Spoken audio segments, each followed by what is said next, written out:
Bapak Dirjen yang hampir tidak pernah absen manakala keluarga Buddhis Theravada Indonesia menyelenggarakan upacara-upacara atau acara-acara penting. Matur nuwun Pak Dirjen. Bapak Gubernur yang diwakili oleh sesama alumni UGM, Bapak Ketua Forum Kerukunan Umat Beragama Tanjung Pinang,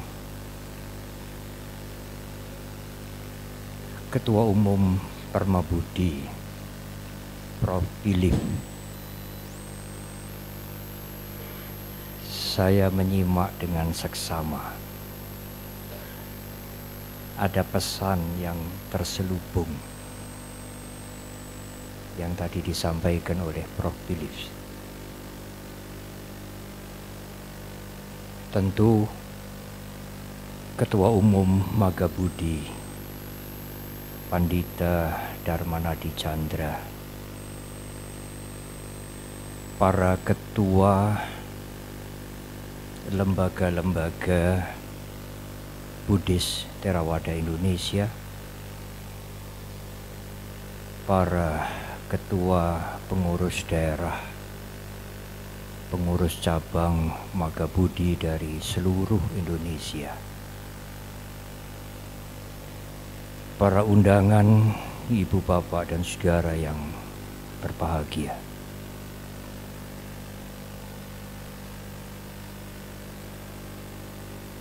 Sudah disampaikan oleh para pembicara sebelumnya, setelah 46 tahun usia Magabudi, 20 hari lebih tua dari usia Sangga Theravada Indonesia. Setelah 46 tahun Magabudi berdiri, inilah pertama kali Magabudi menyelenggarakan Pasamuan Agung di luar Pulau Jawa. Jadi sebelumnya itu hanya muter-muter di Pulau Jawa saja.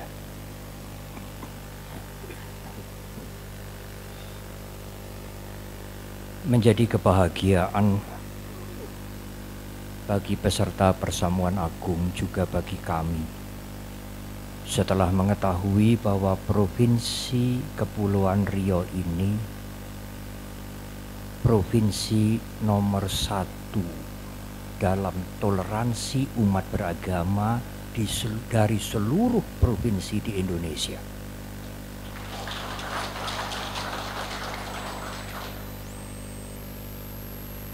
Oleh karena itu, sudah tepat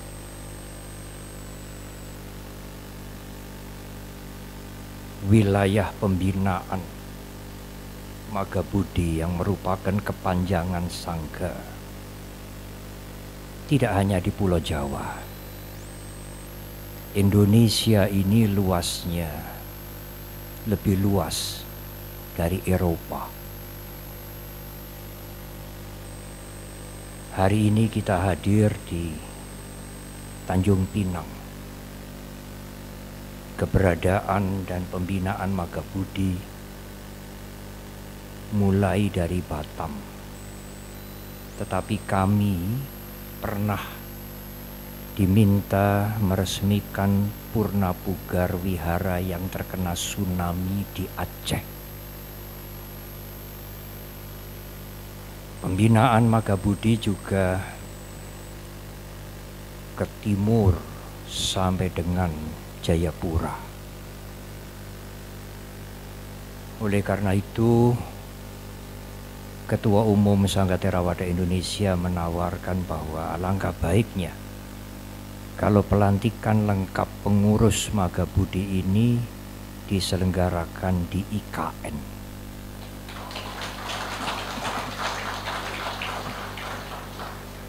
Kemudian 5 tahun kemudian Persamuan Agung Magabudi ini juga di IKN. Setelah 5 tahun kemudian, berarti 10 tahun kemudian, Persamuan Agung Magabudi ini tidak di Bali, di Jayapura.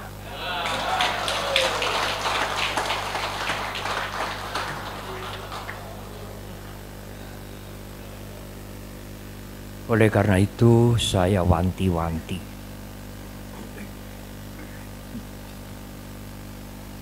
waktu nanti dalam pandangan umum, karena Persamuan Agung itu tentu musyawarah nasional atau kongres itu tentu ada pandangan umum. Saya sebagai kepala sangga wanti-wanti, jangan ada utusan daerah Magabudi yang menyampaikan saya tidak setuju Persamuan Agung di Tanjung Pinang.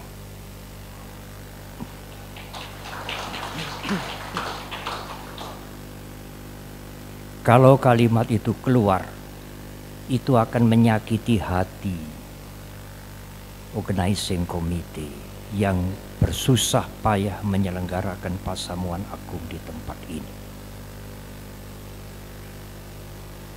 Ada komentar demikian. Ya, tetapi Persamuan Agung di Tanjung Pinang itu untuk menuju ke sana ongkosnya banyak. Saya berpikir, Ibu Bapak dan Saudara, sebelum negara kita ini diproklamasikan, para pejuang-pejuang kita itu berjuang dengan dedikasi yang sangat tinggi. Mereka tidak pernah berpikir kita ini cukup tidak ongkosnya. Tidak pernah berpikir begitu. Alangkah kecilnya, alangkah rendahnya kalau Anda berpikir ke Tanjung Pinang ini ongkosnya besar. Di mana dedikasi Anda sebagai warga Magabudi?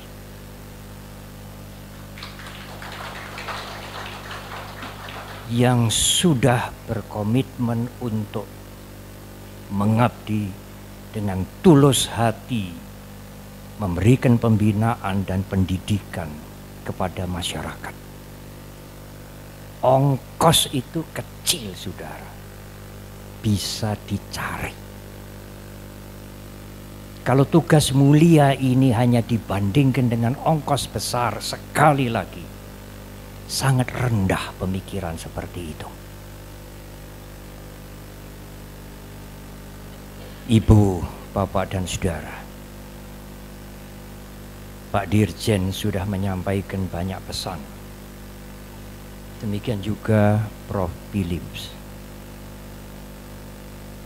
Saya pada kesempatan yang sangat baik ini selaku Kepala Sangga,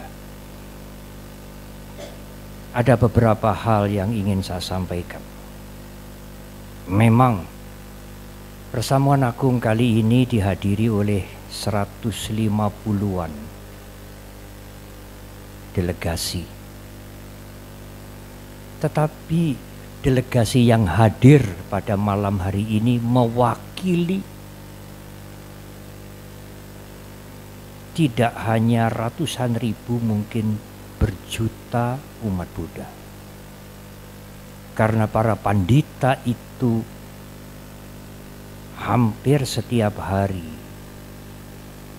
memberikan bimbingan, memberikan pendidikan kepada umat Buddha.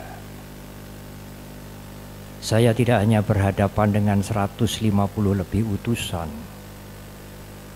tetapi malam hari ini, kalau tadi Bapak yang mewakili Pak Gubernur, meskipun Pak Gubernur tidak hadir, seolah-olah beliau hadir di tempat ini. Meskipun delegasi ini hanya 150 dari seluruh Indonesia, sebenarnya kami berhadapan dengan ribuan umat Buddha. Karena pesan yang akan Ibu Bapak, para Rama dan Ramani Pandita dapatkan dari forum ini, seyogianya, sebaiknya disampaikan kepada masyarakat, utamanya kepada umat Buddha yang menjadi binaan para Rama dan Ramani Pandita. Tentu anggota sebagai pandita, anggota Majelis Agama Buddha Theravada Indonesia yang dahulu pada waktu lahir itu diberi nama Mapan Budi, Majelis Pandita Buddha Dhamma Indonesia. Kemudian dirasa nama itu kurang memadai, menjadi Maga Budi, Majelis Agama Buddha Theravada Indonesia. Para pandita, para upacarika warga Maga Budi tentu sebagai anggota satu lembaga bukan pilihan tetapi keharusan. Keharusan untuk mempunyai integritas kepada lembaganya. Integritas itu memerlukan konsistensi, konsisten dengan prinsip yang dipegang, dan loyalitas, kesetiaan kepada lembaga. Saya menyampaikan ini di depan Persamuan Agung atau Munas Patria, tetapi saya juga ingin menyampaikan pada kesempatan ini. Sekarang ini banyak macam aliran-aliran agama. Tidak hanya di agama Buddha tetapi juga di agama-agama lain. Di kalangan Theravada sendiri juga muncul bermacam-macam. Dan itu adalah konsekuensi yang logis dari dampak media sosial, juga atas nama kebebasan, atas nama demokrasi. Meskipun kadang-kadang kebebasan dan demokrasi itu kebablasan.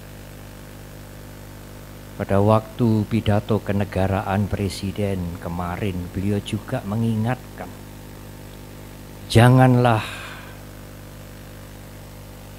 nilai kebebasan dan demokrasi itu digunakan untuk kebencian dan membalas dendam atas nama demokrasi dan kebebasan. Demokrasi dan kebebasan yang seperti ini adalah kebablasan.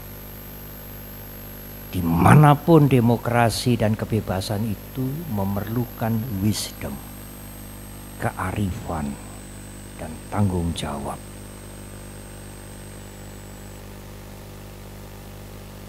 Para Romo, Ramani, Ibu Bapak, dan Saudara, tidak hanya ada perbedaan di aliran, di mazhab dalam bahasa Islam. Di lingkungan Theravada sendiri juga muncul macam-macam. Yang terakhir saya mendengar ada Theravada esoterik. Kaget saya.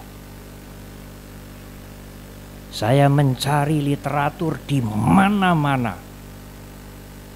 Tidak ada Theravada esoterik. Kalau yang di golongan lain ada esoterik, silahkan. Esoterik itu ajaran yang dirahasiakan. Hanya diberikan kepada umat-umat tertentu. Theravada yang berpegang pada Tripitaka, Tipitaka Pali, tidak mengenal esoterik.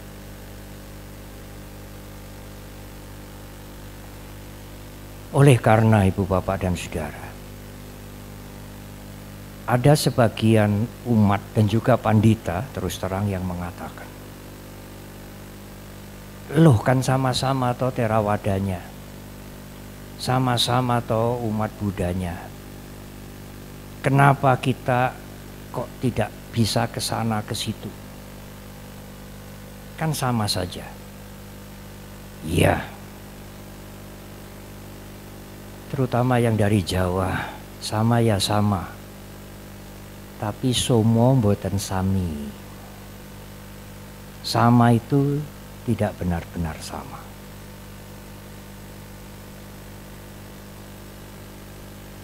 Saya ingin memberikan contoh yang jelas. Menurut ajaran, menurut Dhamma, semua orang itu pancakanda. Bukan 4 kanda dan tidak ada kanda yang ke-6. Pancakanda. Tetapi Anda tidak boleh berpikir bahwa karena semua orang itu pancakanda sama, unsur-unsurnya sama, istriku ya istrimu, suamimu bisa juga jadi suamiku. Apakah boleh, saudara? Seperti itu? Tidak. Di dalam Sigalowada Sutta, Guru Agung kita mengajarkan kewajiban suami kepada istrinya dan kewajiban istri terhadap suaminya. Tidak bisa kalau semua orang sama sebagai makhluk, sama sebagai pancakanda, lalu suamimu suamiku, istriku istrimu. Tidak bisa. Magabudi adalah pasangan Anda. Anda harus loyal kepada Magabudi. Tidak bisa ditawar. Karena Magabudi ini lembaga kita, rumah tangga kita. Sangga Theravada Indonesia sebagai orang tua Anda. Anda harus menghormati orang tua orang lain. Tetapi Anda tidak boleh berpindah orang tua. Anda berbaik-baik dengan istri orang lain, dengan suami orang lain. Ya, itu bermasyarakat. Tetapi Anda tidak boleh berpindah-pindah pasangan.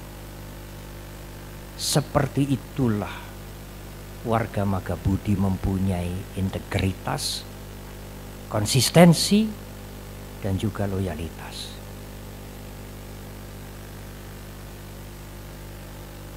Magabudi adalah kepanjangan Sangga Theravada Indonesia dalam hal pembinaan kepada masyarakat. Ngomong-ngomongnya nanti dulu.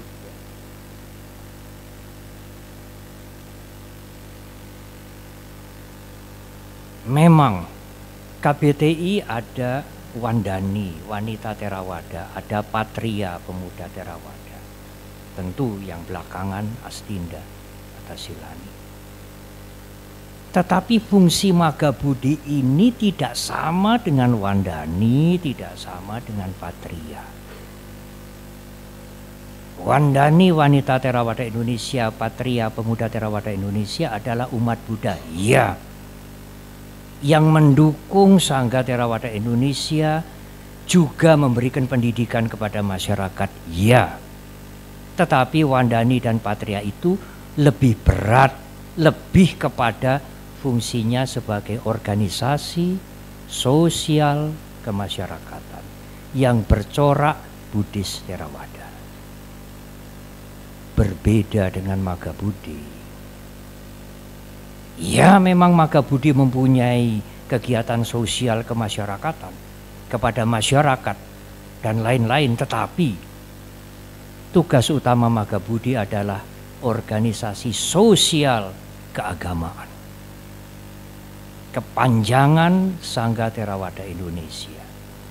Karena para biku Theravada di Indonesia sangat sedikit. Di negara yang mayoritas umat Buddha seperti Thailand, seperti Sri Lanka, tidak ada organisasi kepanditaan. Karena para biku menyantuni umat, membina umat, ngemong umat sampai ke pelosok-pelosok. Indonesia tidak mungkin.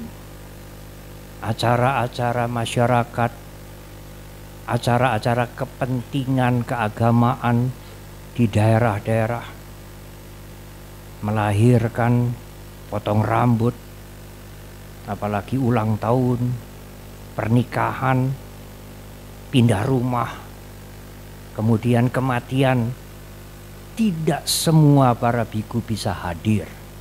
Itulah tugas para pandita. Tidak hanya itu, memberikan khotbah, ceramah, mewakili umat Buddha di forum lintas agama. Apakah itu semua bisa ditangani para biku? Tidak. Itu adalah tugas Magabudi. Organisasi sosial keagamaan. Memang ada kegiatan sosial kemasyarakatan, tetapi tugas utamanya adalah sosial keagamaan. Sehingga saya mengharap ada sinergi yang sangat baik antara Sangga Theravada Indonesia dengan Magabudi. Di sementara daerah memang terus terang ada beberapa biku yang memberikan kritik kepada para pandita. Aduh, para pandita itu kukuai. Prof. Willy mengerti artinya kukuai. Itu tidak enak diterjemahkan bahasa Indonesia. Saya menjagai mereka, ya. Mungkin ada para pandita yang para biku tidak bisa sinergi. Tetapi lembaga Magabudi tetap kita perlukan. Anda jangan, dalam bahasa Jawa, gebiauyah. Jangan mengeneralisir. Kalau seorang, dua orang pandita mempunyai perilaku yang tidak baik, Magabudi semuanya tidak baik. Tidak bijaksana pandangan seperti itu. Sangga Theravada Indonesia butuh Magabudi.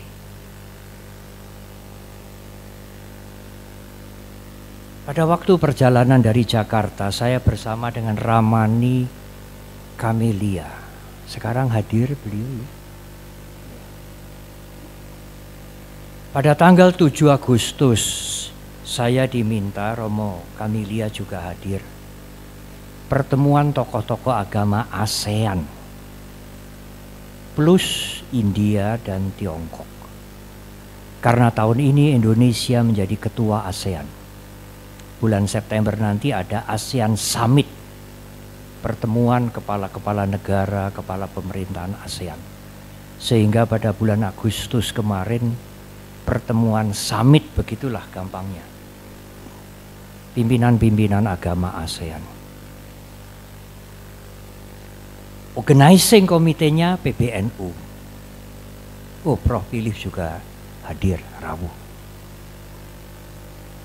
Ada salah seorang staf organizing komite itu tertarik dengan ajaran agama Buddha. Maaf, bukan pindah agama, hanya ingin mengetahui lebih dalam tentang agama Buddha.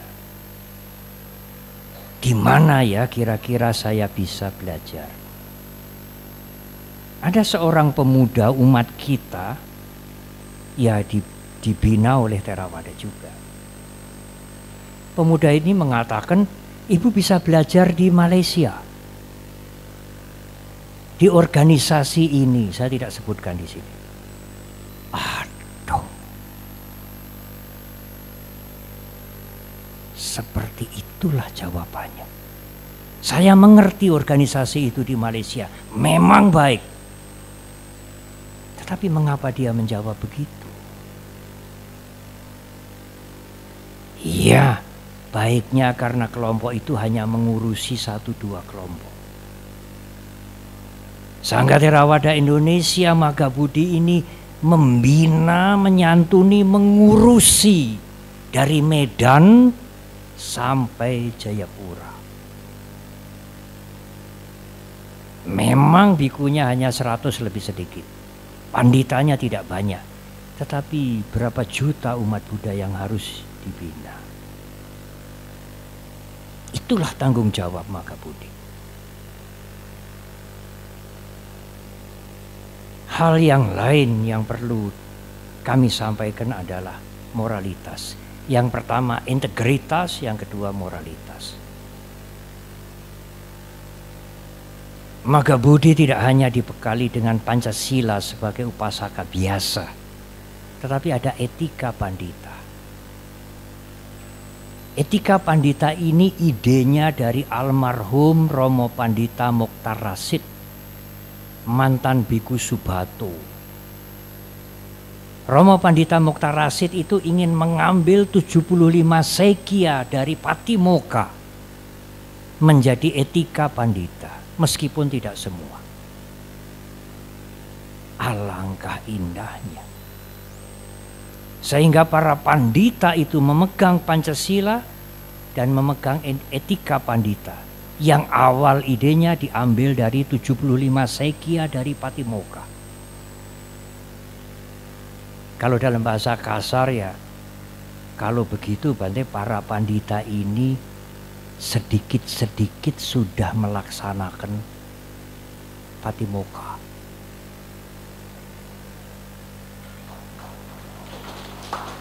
Karena etika pandita itu awal idenya diambil dari 75 sekya. 75 sekya itu bagian dari 227 Patimokkha Sila. Kemudian dipilih, disederhanakan.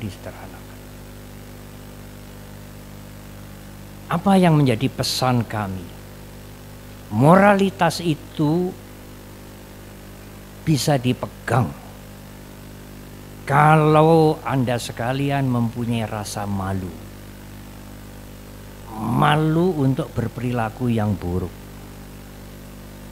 Dan juga sadar akan konsekuensi dari perilaku yang buruk itu. Sebagai pandita, kalau Anda sekalian berperilaku yang buruk, dampaknya itu bukan pada Anda sendiri, pada lembaga Anda, pada Magabudi. Anda tidak bisa mengatakan begini. Misalnya ada Romo Pandita B. Romo Pandita B ini mabuk. Senang minum minuman keras. Sampai teler. Pada waktu umatnya bertanya atau menegur, dia mengatakan, yang mabuk itu kan pribadi, bukan pandita.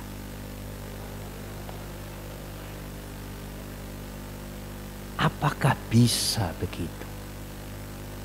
Apakah bisa seorang biku itu mabuk? Yang kalau kami tegur dia mengatakan yang mabuk itu kan pribadi, Bante. Bukan biku, bukan bikunya. Tidak bisa. Demikian juga pejabat. Apakah menteri, apakah gubernur, apakah kepala daerah. Tidak bisa dia melakukan perilaku yang buruk pribadi. Dan yang buruk ini bukan jabatannya. Tidak bisa. Oleh karena itu, kalau para Romo Ramani sudah siap menjadi warga Magabudi, harus memegang moral yang baik dan etika pandita yang baik. Meskipun tidak menggunakan seragam coklat-coklat ini, dimanapun Anda berada, paling tidak lingkungan Anda akan mengenali dia pandita, dia pandita. Kok perilakunya begitu? Pendeta mana itu? Magabudi. Habislah lembaga kita.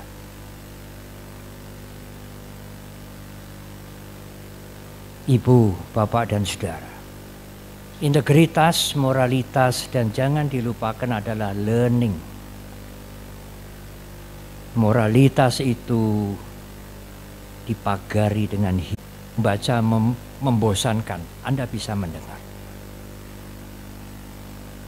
Apalagi pada waktu 2 tahun pandemi, YouTube, media sosial yang memuat khotbah-khotbah, ceramah-ceramah, diskusi-diskusi yang baik-baik, baik dari Buddhis maupun lintas agama, banyak sekali. Cobalah Anda menggunakan media itu untuk belajar, karena Anda harus membina umat. Kalau Anda tidak belajar, apa nanti yang harus disampaikan kepada umat? Sampai saya berpikir demikian. 2 tahun pandemi, apalagi pada waktu vaksin belum ditemukan, kegiatan nol. Tidak ada kebaktian, tidak ada waisa asada hampir 2 tahun. Tetapi begitu masif wejangan-wejangan, urean-urean, khotbah-khotbah itu di media sosial. Sampai sekarang, kalau Anda mau mendengarkan 24 jam bisa. Selama 2 tahun pandemi, 2020-2021. 2 tahun. Saya pikir mungkin sekarang ini para romo yang sudah arahat banyak sekali. 2 tahun penuh mendengarkan Dhamma.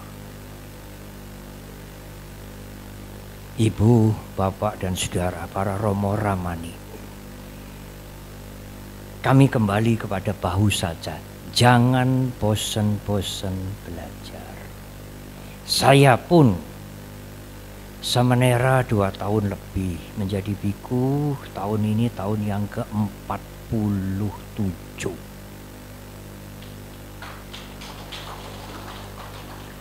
Bukan maksud saya untuk menunjukkan umur, tetapi sampai sekarang saya pun belajar. Terus belajar. Buku-buku yang dahulu saya baca, kemudian saya baca sekarang, memberikan makna yang berbeda kepada saya sekarang. Apalagi kalau harus memberikan ceramah kepada ribuan umat Buddha yang datang dari bermacam-macam latar pendidikan yang berbeda, seperti Waisak, seperti Asada, dan lain-lain. Juga saudara-saudara kami lintas iman hadir. Saya harus belajar supaya bisa menyampaikan dengan baik, dengan jelas, dengan terang, dan dengan benar. Apalagi sekarang, semua uraian itu medsos. Kalau kita tidak hati-hati dan memberikan uraian Dhamma, memberikan petuah yang tidak benar, sulit untuk ditarik kembali. Tetapi kalau Anda kemudian, para romo ramani kemudian tidak ada proses untuk learning, tidak ada keinginan untuk menambah pengetahuan, alangkah prihatinnya kami, umat-umat yang para romo ramani bina. Kita semua harus meningkatkan pengetahuan kita terus, tidak berhenti. Yang lain adalah dedikasi. Anda punya integritas, iya, Anda punya moral yang baik, Anda rajin belajar. Tetapi sebagai anggota Magga Budi, dedikasi sangat-sangat penting. Dedikasi artinya pengabdian, pengorbanan kepada umat Buddha, tidak hanya kepada umat Buddha, kepada masyarakat. Di mana kita hadir, ibu bapak saudara, para romo ramani bisa memberikan pengabdian.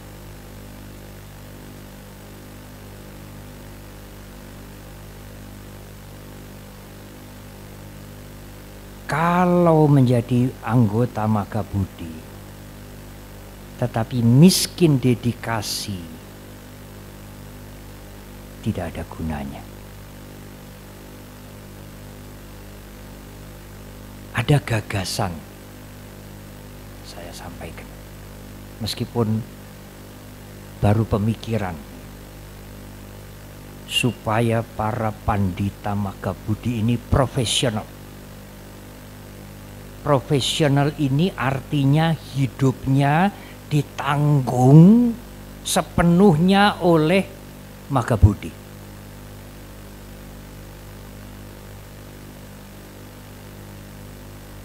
Tidak mempunyai mata pencaharian lain. Dia profesional pandita, digaji oleh Magabudi.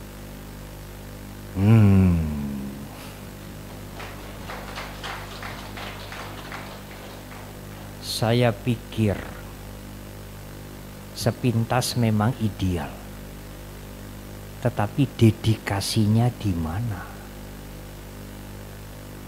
Karena nanti pembinaan kepada umat, pembinaan kepada masyarakat yang ada di sini bukan kebajikan, bukan mengabdi, tetapi uang, uang, uang.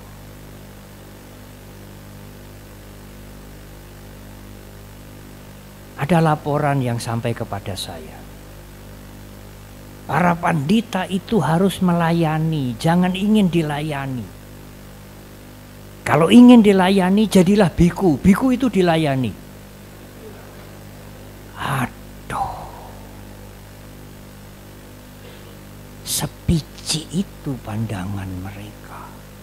Bahwa kami menjadi biku itu hanya karena dilayani. Sedangkan para pandita itu melayani. Sesempit itulah pandangan mereka itu. Dan ungkapan itu disampaikan ke publik. Saya sangat prihatin itu.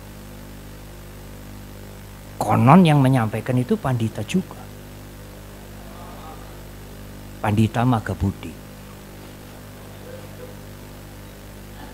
Saya mengatakan ya benar. Kami para biku ini dilayani. Karena kami tidak mempunyai mata pencaharian. Tetapi para biku ini hidupnya 100%. Tidak kurang satupun. Untuk Dhamma. Bisakah para pandita mengikuti jejak kami? Iya, kami menjadi biku untuk kepentingan kami. Untuk membersihkan batin kami, untuk kebebasan kami, untuk kesucian hidup ini. Tetapi kami mengabdi sepenuhnya. Tidak ada keluarga bagi kami, tidak ada pekerjaan lain bagi kami. Kami juga menerima kebutuhan sangat sederhana. Makan hanya pagi dan siang, kadang-kadang 1 kali. Pakaian hanya ini. Saya pun mempunyai ini hanya 2, punya pakaian 2 setel. Dan makan hanya sekali atau 2 kali. Janganlah membandingkan seperti itu. Alangkah rendahnya pemikiran seperti itu. Para biku praktek Dhamma untuk kepentingan dirinya. Tetapi memberikan dedikasi maksimal kepada masyarakat. Para pandita juga memberikan dedikasi sesuai kemampuan para pandita.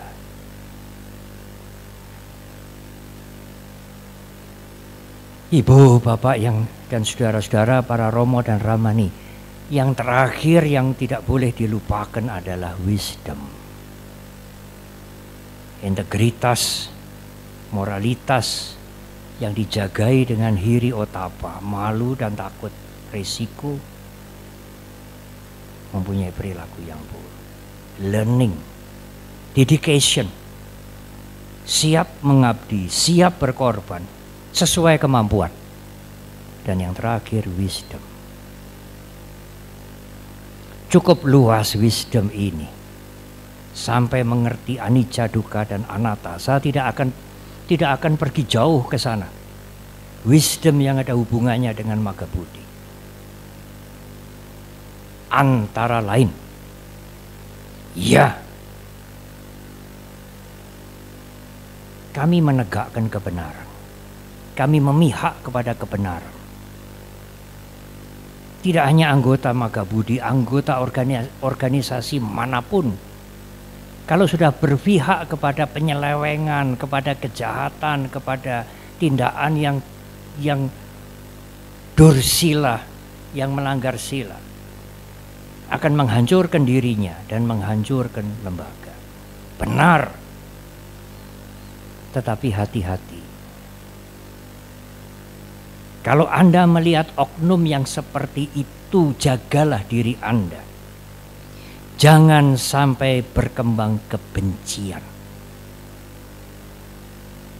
Kalau ketidaksenangan kepada ketidakadilan, ketidaksukaan kepada ketidakbenaran, kalau Anda anti kepada penyelewengan, ya perbuatannya.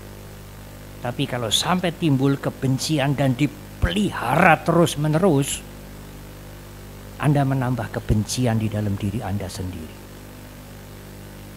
Hati-hati. Sebetulnya kita kasihan melihat mereka yang berbuat buruk.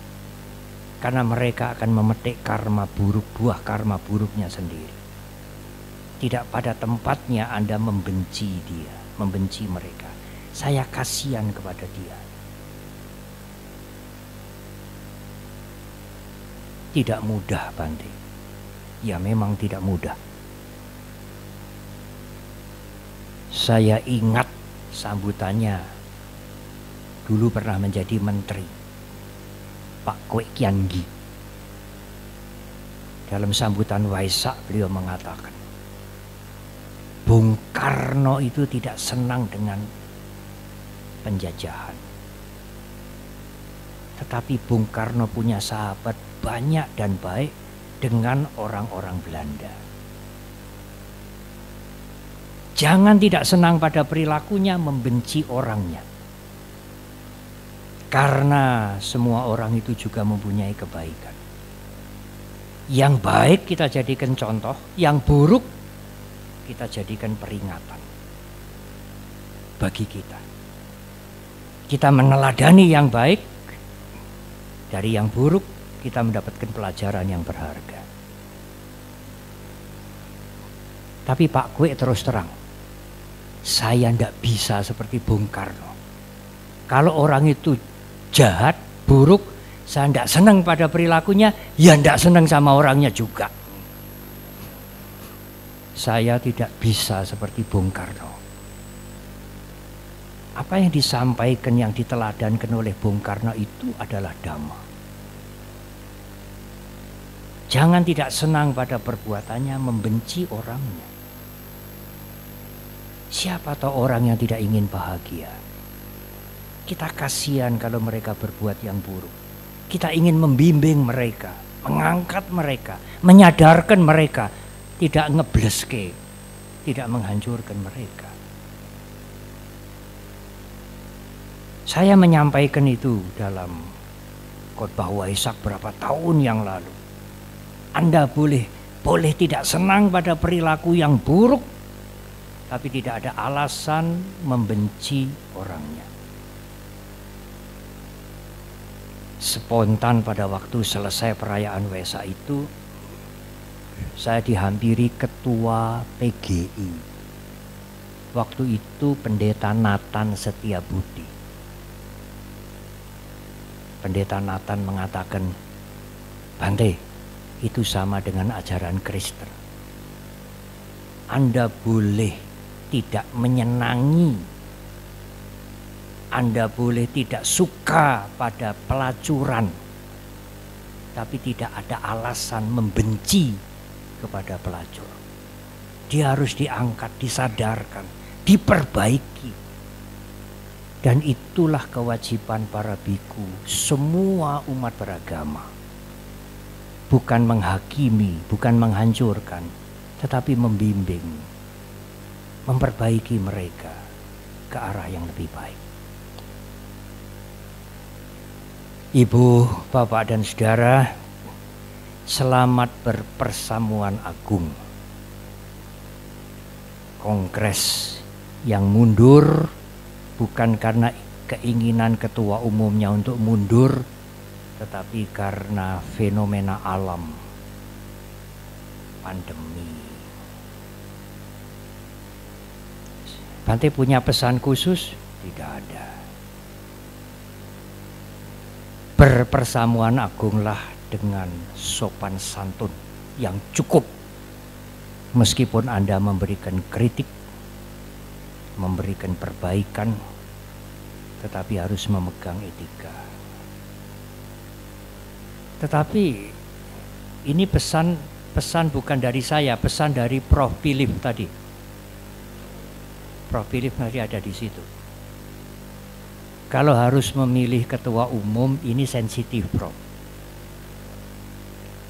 Pilihlah yang baik, setidak-tidaknya sama dengan ketua umum Magabudi yang dulu.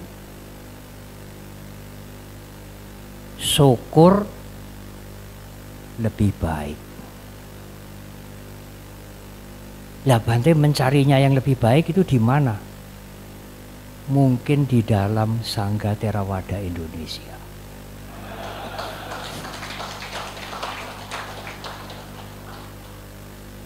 Selamat berpersamuan agung.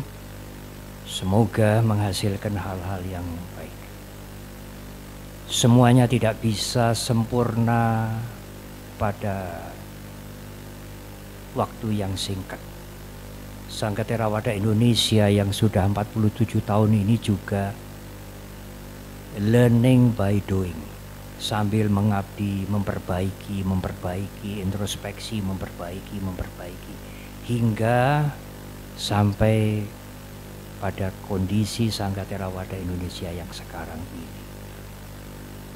Terima kasih.